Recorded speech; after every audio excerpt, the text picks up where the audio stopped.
This is where you are. You've applied to dozens, maybe even hundreds of jobs. You get one callback, maybe, if you're lucky. You go to that callback, you go to that interview, you put on your best pants, your best serious but not too serious sweater, and you think that you nail it. You put on your best show for that interviewer, only to never hear back again. Now this is where you want to be. You've got interview after interview lined up, back to back even. The interviewers are laughing, they're smiling, they're writing down notes, and at the end of each interview, they tell you that they're going to be in touch, and they actually mean it. Within a few days, you hear back, you see a notification go off on your phone that says, you've got an offer. So what if I told you this is completely possible, but you'd need to avoid some common mistakes? Today, in this video, I'm going to cover some common interview mistakes and how to avoid them. But first, let me know in the comments, what jobs are you applying for this year? I'd love to know.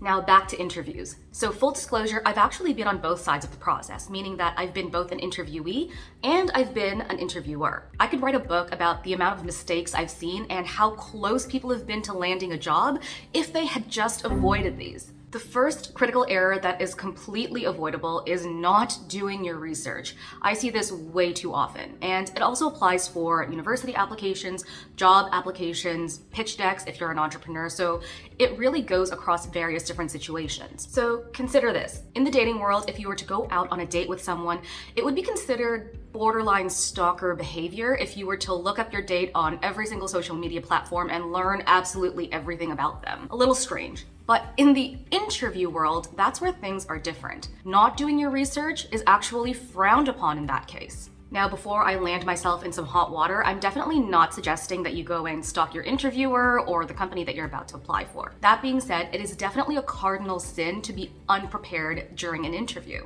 And again, as someone who has actually hired people before, I can 100% let you know that we can tell the difference between someone who's just mass applying to any job and someone who is taking care to apply for suitable positions that they seriously feel like they would succeed at. So what I would be looking for if I was applying for a job today and if I was interviewing for a position is the who, the what, the how, and the why. Let me break this down. So who is all about who they help. What is about what they do.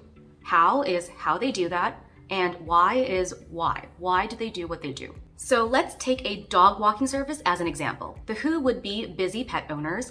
The what would be the dog walking service. The how would be taking the dogs on maybe multiple walks a day for X number of minutes each.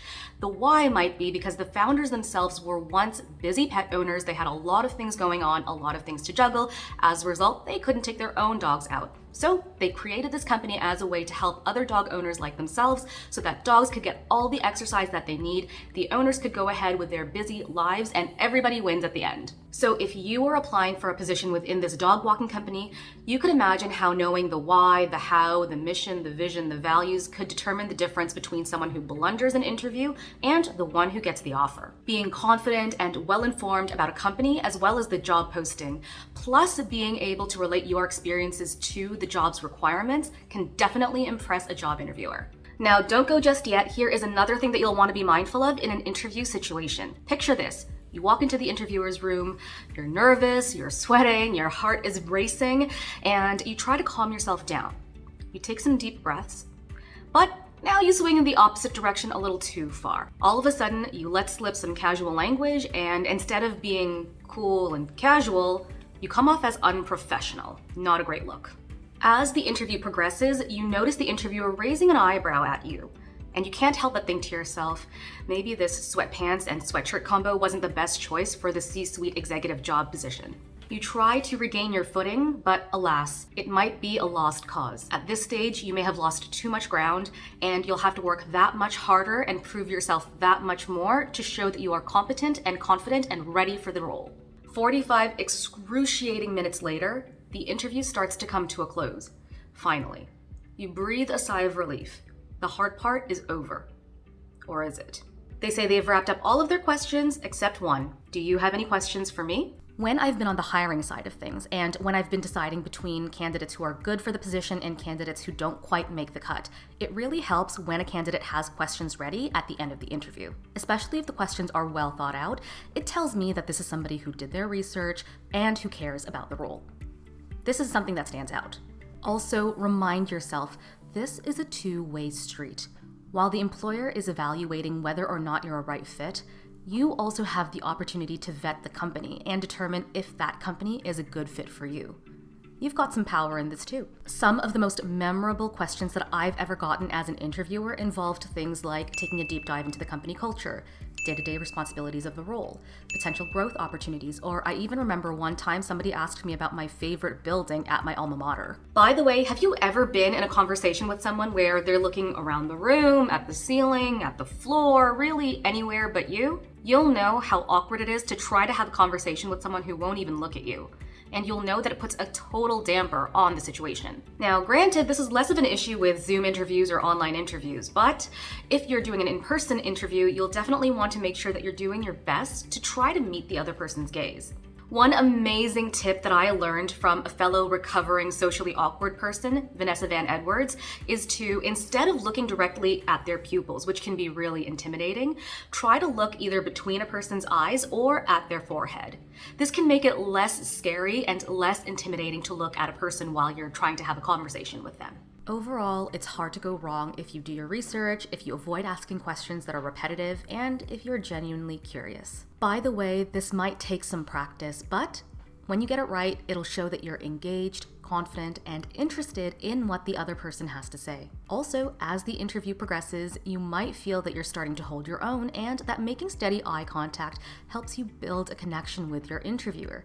You see that respect and interest is growing in their eyes and you know you're making a strong impression. Now, I'm not saying you have to be Tony Robbins or the most charismatic person in the room, but nonetheless, this is an important nonverbal communication skill that might just put you over the edge. Something that I've also had to learn the hard way is that often I am my own worst critic, and being too negative can put a damper on your job interview and your likelihood of getting an offer. If you're already telling yourself from the beginning that you're not qualified, other people are more qualified than you, and you should really think about moving on to something else, that's going to impact the way that you answer questions and the confidence that you give off. To put things into perspective, imagine two different scenarios. In both scenarios, you've got a really tough exam coming up. In scenario A, you tell yourself right before the exam, I've got this, I've studied really hard, and I know that I'm capable and I'm confident.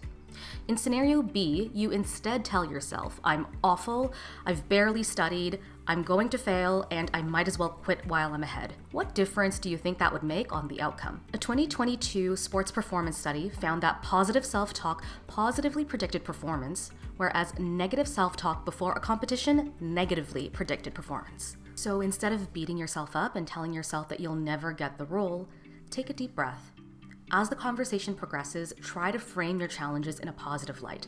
Focus on what you learned from any setbacks and how you grew from those mistakes. You might just find that your interviewer is impressed by your proactive and resilient attitude. They may nod approvingly as you share your story, and you might even see a glimmer of respect and admiration in their eyes. At the risk of sounding like an after-school special, it's important to remember that a positive attitude and the ability to learn from challenges are key factors in everyone's success.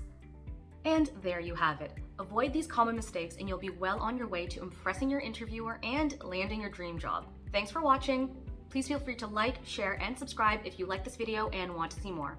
Bye!